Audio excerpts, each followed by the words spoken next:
Boker Tov, nous sommes le 21 mars 2022, c'est l'heure du premier journal d'information en direct de Jérusalem sur Radio Kalita.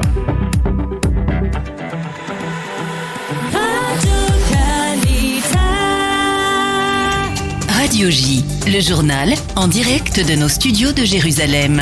Et oui, à Jérusalem, nous retrouvons notre correspondant Daniel Haïk ce matin. Bonjour Daniel, Boker Tov, et nous commençons ce journal par le développement de la nuit dernière qui se rapporte au président ukrainien Volodymyr Zelensky. Et oui, effectivement, Ilana, apparemment le président ukrainien a reçu une sorte de feedback très négatif de son discours hier en Zoom devant les députés israéliens, et il a apparemment essayé durant la nuit de rectifier le tir, dirons-nous, en diffusant une vidéo dans laquelle il salue les efforts de médiation entrepris par le Premier ministre Naftali Bennett dans le conflit entre Moscou et Kiev, ce qu'il n'avait pas fait dans son discours initial hier après-midi à la Knesset. Selon Zelensky, Jérusalem est l'endroit le plus adéquat pour organiser un sommet entre les leaders russes et ukrainiens. Zelensky a affirmé comprendre les intérêts sécuritaires d'Israël dans son positionnement dans ce conflit.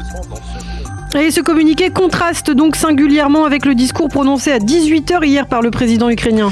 Et c'est un fait, en Israël, beaucoup n'ont pas apprécié le contenu ni le ton de ce discours. Pour le contenu, Zelensky s'est fait vivement critiquer pour avoir comparé la situation actuelle de l'Ukraine à celle des Juifs durant la Shoah, pour avoir utilisé le terme de solution finale pour décrire la situation de son peuple actuellement et pour avoir dénoncé la politique d'équilibre d'Israël qui ne lui plaît pas.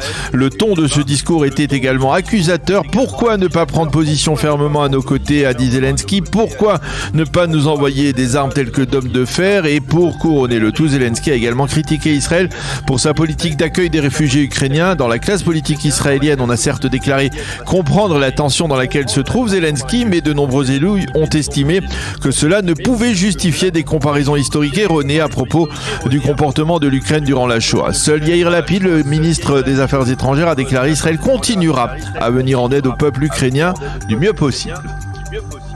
En tout cas, durant le discours de Zelensky, des hackers ont lancé une attaque cybernétique. Oui, les experts en technologie cybernétique israéliens ont effectivement constaté que durant le discours de Zelensky, des tentatives d'attaque contre les systèmes d'émission du Parlement israélien ont été remarquées. Et selon porte-parole du Parlement israélien, l'objectif de ces attaques était de perturber le discours du président ukrainien. Côté israélien, on affirme que toutes ces tentatives ont été déjouées et que rien n'a pu troubler l'intervention de Zelensky. En marge, il faut souligner que l'hôpital de campagne offert par Israël à l'Ukraine sera opérationnel dès demain dans la ville de Mostitska.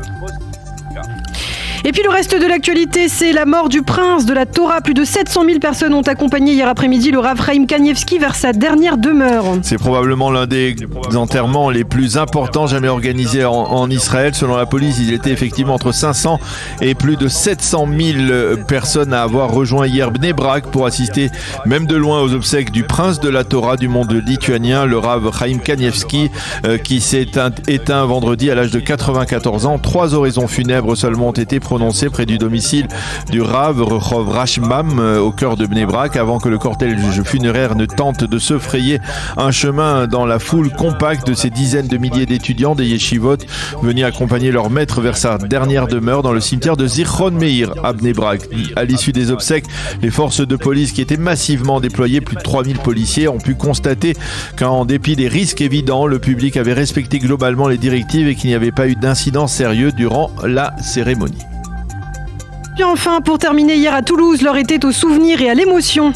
Oui, souvenir et émotion d'abord dans la cour de l'école de Tsar Torah, d'Or Torah, où s'est déroulé le terrible attentat qui a coûté la vie au Rav Yonatan Sandler, à ses 2 fils Arié Gabriel et à petite Myriam Monsonego, Zichronam Livracha, il y a 10 ans. Le président israélien Yitzhak Herzog et le président français Emmanuel Macron ont déposé une gerbe commune devant le monument commémorant l'attentat avant de dialoguer avec le directeur de l'école, le Rav Yaakov Monsonego, et son épouse Yafa. Étaient également présents les anciens présidents Sarkozy et Hollande et les principaux responsables communautaires. Ensuite, dans la salle de la Halle au Grain, les 2 présidents ont tenu des propos fermes de lutte contre l'antisémitisme d'une part et contre le terrorisme de l'autre.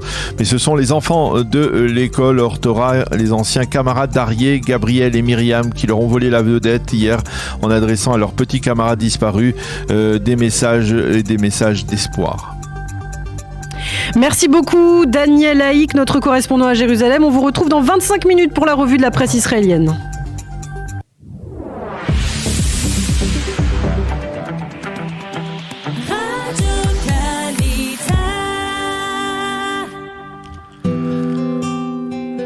La météo pour terminer étant toujours très froid avec des pluies éparses et même la possibilité de chute de neige sur les hauteurs du nord du pays. Il fera 10 degrés à Jérusalem, 14 à Tel Aviv et 22 degrés à Eilat.